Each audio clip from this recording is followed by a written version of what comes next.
Bismillahirrahmanirrahim. Assalamualaikum warahmatullahi wabarakatuh. Salam sejahtera. Semoga kita semua dilindungi oleh Allah Subhanahu wa Ta'ala. Amin ya Allah ya Rabbal Alamin.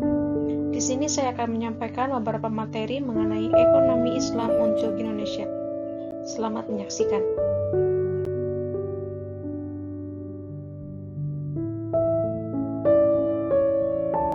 Baik, di sini saya akan menyampaikan beberapa poin. Yang pertama adalah apa solusi dari sistem ekonomi Islam dalam menghadapi pandemi COVID-19 di Indonesia. Dan poin yang kedua adalah apa dampak positif dari merger BNI Syariah, Mandiri Syariah, dan BRI Syariah menjadi BSI Syariah untuk masyarakat. Dan poin yang ketiga adalah menurut Anda, apakah sistem ekonomi Islam dapat diterapkan di Indonesia? Sebutkan alasannya.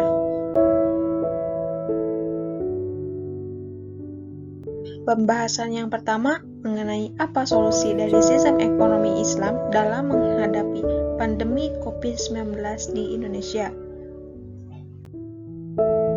Baik, solusi yang pertama, penyaluran bantuan langsung dari tunai yang berasal dari zakat, infak, dan sedekah, baik yang berasal dari unit-unit pengumpulan zakat maupun dari masyarakat.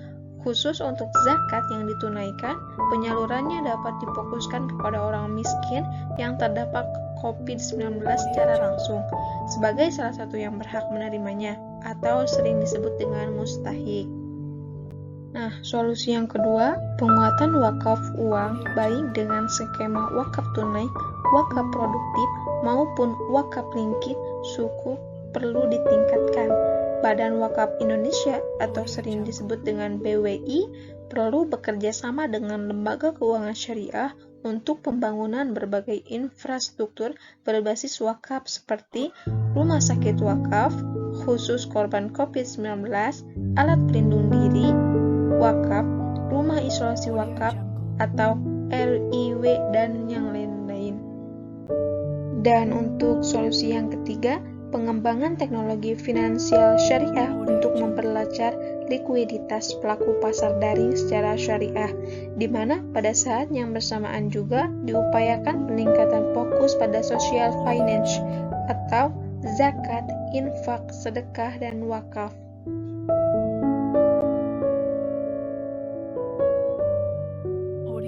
Poin yang kedua, apa dampak positif dari merger BNI Syariah, Mandiri Syariah, dan BRI Syariah menjadi BSI Syariah untuk masyarakat?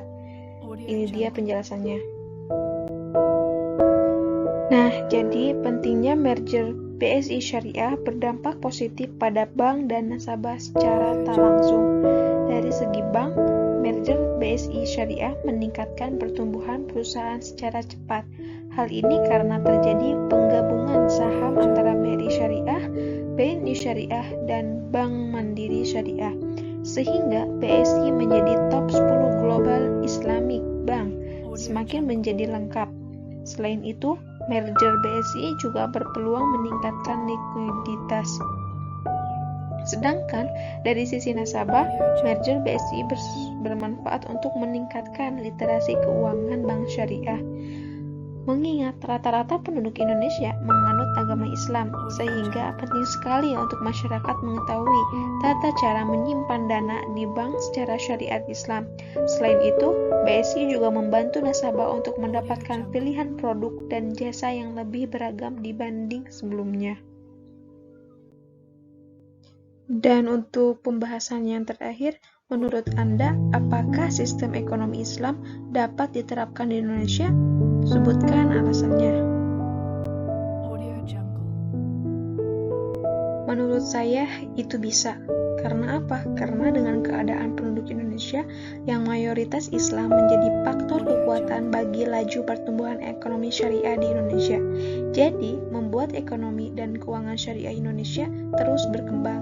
Hal ini ditandai dengan berbagai lembaga keuangan Islam seperti perbankan syariah, takafur, koperasi syariah, pasar modal syariah, perusahaan teknologi finansial, serta berbagai lembaga sosial Islam yang lainnya. Sedangkan pengembangan ekonomi syariah telah membuahkan berbagai prestasi dari makin banyaknya produk dan layanan hingga berkembangnya infrastruktur yang mendukung berkembangnya keuangan syariah. Dikarenakan sistem ekonomi Islam sesuai dengan syariat, maka dengan mempelajari dan menerapkan sistem ekonomi Islam, kita dapat terhindar dari segala perjualbelian yang dilarang oleh syariat Islam dan terhindar dari hal-hal yang dibenci oleh Allah Subhanahu wa taala seperti adanya riba dalam suatu perdagangan.